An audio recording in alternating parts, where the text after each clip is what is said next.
Chapitre 20. Propreté. Maintenant, c'était au tour de Mine d'expliquer. Si par bactéries, vous entendez les petits organismes présents dans notre bouche, je dois vous dire qu'ils ne se trouvent pas seulement dans la bouche, mais qu'ils sont partout dans et sur notre corps, dans nos yeux, notre nez, notre estomac, nos poumons et nos intestins. Pour nous, nous ne les considérons pas comme sales. Si nous les considérions comme sales, cela signifierait que tout notre corps serait également sale. Mais il y a en fait peu de différence entre nous et les bactéries. Nous fonctionnons simplement différemment. Essayez de se débarrasser de ces petits organismes qui ont une fonction très spécifique. C'est comme détruire un mécanisme naturel. Vous avez mauvaise haleine parce que vous avez éliminé l'organisme même qui élimine la mauvaise haleine. Le résultat? Vous avez alors mauvaise haleine, et c'est aussi simple que cela. Ici, dans ce monde, personne n'a mauvaise haleine, et personne n'a de problème dentaire. Expliqua-t-il. Ce que je veux dire, c'est que la raison pour laquelle vous pensez devoir nettoyer votre bouche, c'est à cause du paradigme de la séparation. Vous vous séparez de l'impureté. Vous rejetez la saleté. Vous désirez la propreté. Vous essayez de garder tout propre. La propreté est la destruction de divers mécanismes et systèmes dans votre corps. Vous attrapez des maladies, je veux dire des maladies causées par ces petits organismes, à cause de cette idée de séparation. Expliqua Mine plus en détail. Quoi? Vous voulez dire que les maladies qui causent la maladie proviennent du désir de propreté? Demandai-je avec incrédulité. Oui, répondit Mine avec fermeté. Oh mon Dieu! Comment est-ce possible? Demandai-je. Laissez-moi vous donner un exemple. Continua Mine. Supposons que vous gardiez un nouveau-né dans une pièce fermée avec un système de purification de l'air, absolument libre de tous ces petits organismes, puis que vous fassiez vivre ce bébé dans cette pièce pendant quelques années. Quand il ou elle grandira et sortira de cette pièce fermée, et respirera de l'air naturel pour la première fois, cet enfant sera tout le temps malade. Savez-vous pourquoi? Demanda-t-il.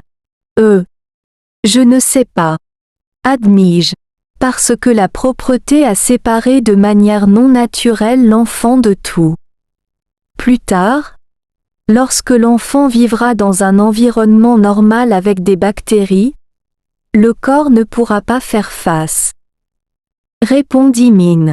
Mais nous devons distinguer entre propreté et normalité.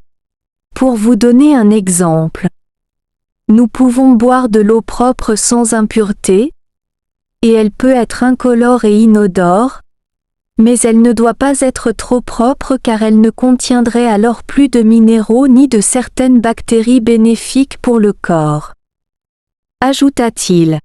Je dois dire que, normalement, dans mon monde, nous nous brossons les dents au moins 2 fois par jour, et nous prenons une douche au moins 1 fois par jour.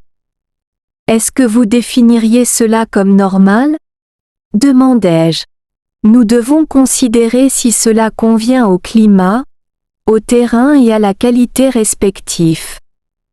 Répondit Mine, et sa réponse m'a encore une fois dérouté. Quelle qualité? Demandai-je immédiatement.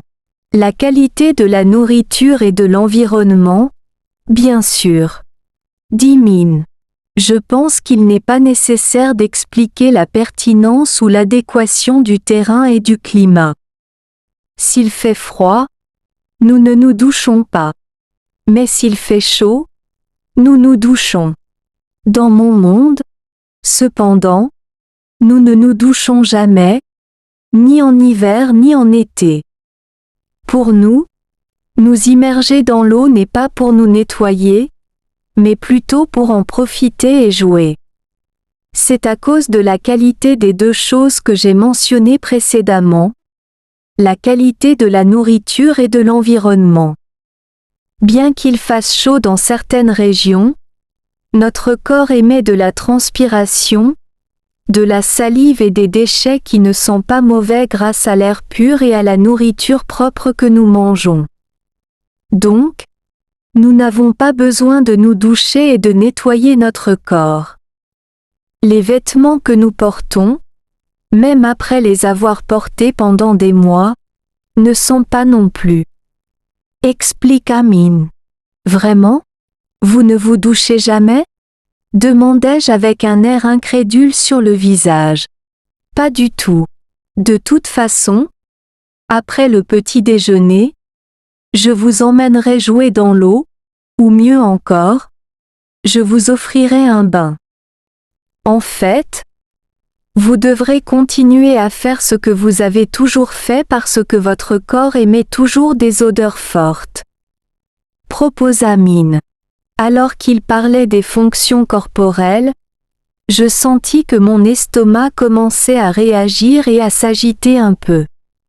D'habitude, je fais ma routine matinale à cette heure-là, alors je regardais autour de moi, à l'intérieur comme à l'extérieur de la maison, mais je ne vis pas de salle de bain. Min, j'aimerais utiliser la salle de bain. Pourriez-vous m'indiquer où elle se trouve? Demandai-je, avec un sentiment d'urgence. N'hésitez pas à utiliser le champ. Nous n'avons pas de toilette. Répondit Min.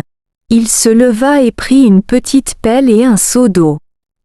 Tenez, prenez-les, dit Min en me les tendant avec un sourire.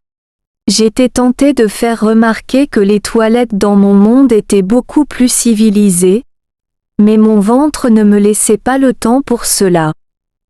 Je pris rapidement les outils et me mis en route pour trouver un bon endroit tout en envisageant de leur dire plus tard à quel point je pensais que leur monde était en retard dans le domaine de l'assainissement. S'accroupir dans un champ pour faire ses besoins privés n'existe presque plus dans mon monde. Je me dirigeais directement vers le ruisseau pour chercher de l'eau avant de me diriger vers le seul buisson que je pouvais voir dans cette région.